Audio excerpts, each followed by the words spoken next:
La province du Katanga, comme certaines autres provinces du pays, est de plus en plus confrontée au phénomène des enfants accusés de sorcellerie, un phénomène qui suscite de vives discussions. La situation des enfants accusés de sorcellerie est souvent le soubassement de la violation de leurs droits. Au Katanga, plus de 50% des enfants en rupture familiale sont accusés de sorcellerie. Ils sont très souvent victimes de mauvais traitements qui peuvent parfois atteindre des limites inimaginables.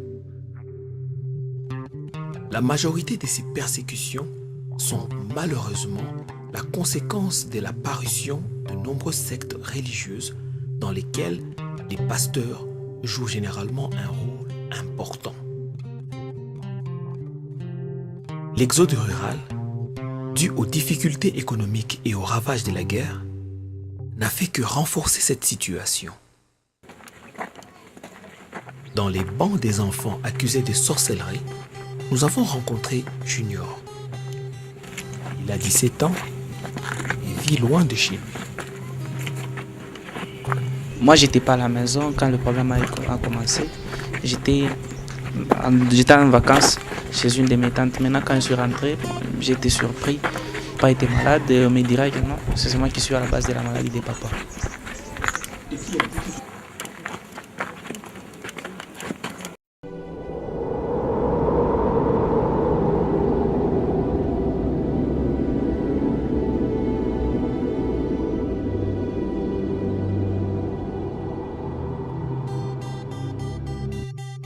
De nombreux acteurs travaillent pour protéger les droits des enfants accusés de sorcellerie, notamment le PCPDE, le Programme chrétien pour la promotion des droits de l'enfant, l'UNICEF, le Fonds des Nations Unies pour l'enfance, les divisions provinciales genre, famille et enfants et les affaires sociales.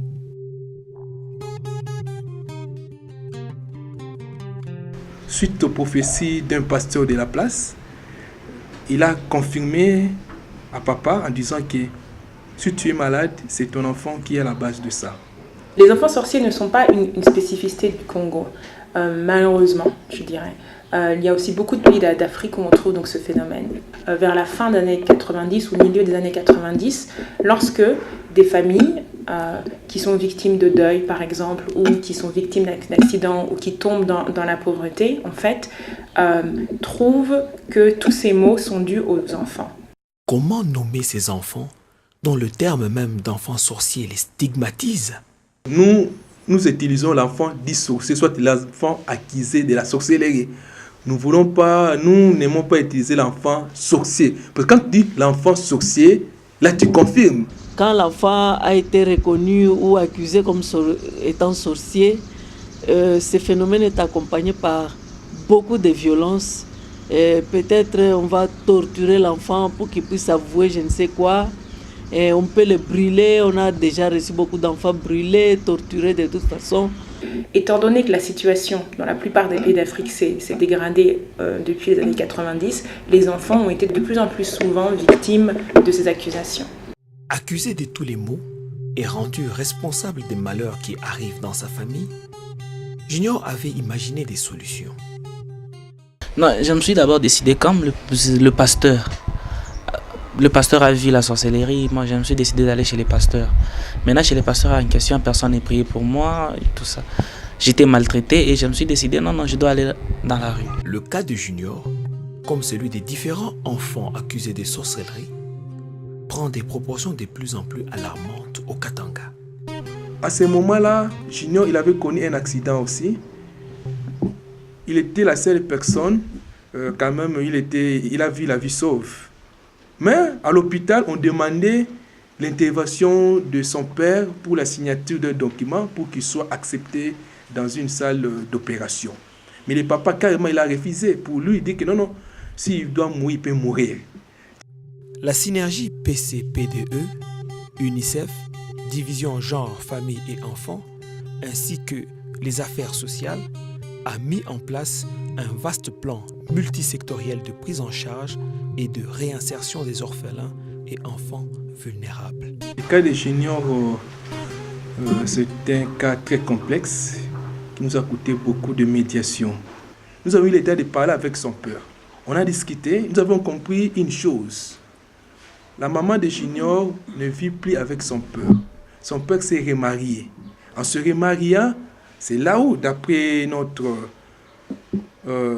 investigation, on a compris que non, quelque chose qui ne va pas. Nous intervenons au cas où l'enfant a été blessé pour qu'il puisse avoir les premiers soins dans de bonnes conditions. Dans ces cas-là, on réfère à des structures médicales, au centre de santé, pour que l'enfant puisse d'abord être soigné.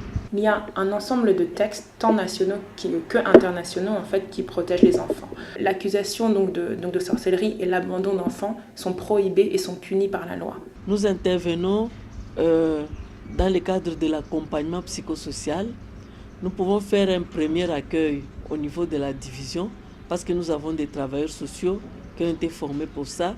Mais à la longue, on réfère aussi vers des ONG qui ont cette expertise et qui peuvent stabiliser l'enfant. Enfin, on s'appuie aussi sur la Convention des droits de l'enfant, qui est une convention universelle, internationale, qui a été ratifiée par plus de 190 pays, dont la RDC, qui aussi stipule que tout enfant a droit à être protégé. La même chose avec la charte africaine de l'Union africaine des droits et des bien-être de l'enfant.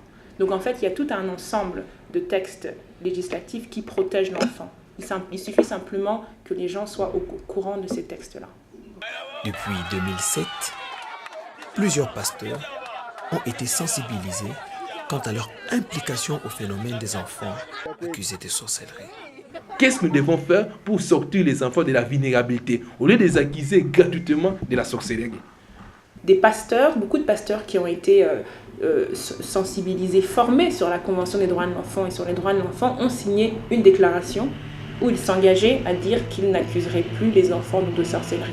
Mais c'est un travail de longue haleine, c'est-à-dire que ce n'est pas demain que le phénomène va être résorbé. Par contre, si on travaille sur cette information, cette sensibilisation, on arrive à un changement de mentalité, tant de la part des parents que de la part des acteurs qui accusent ces enfants. Et donc petit à petit, on pense que ce phénomène peut se résorber.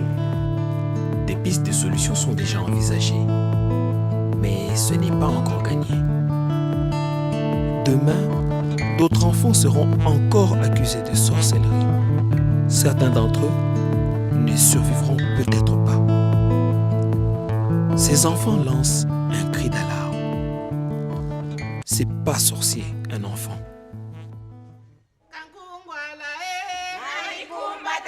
Mulanda,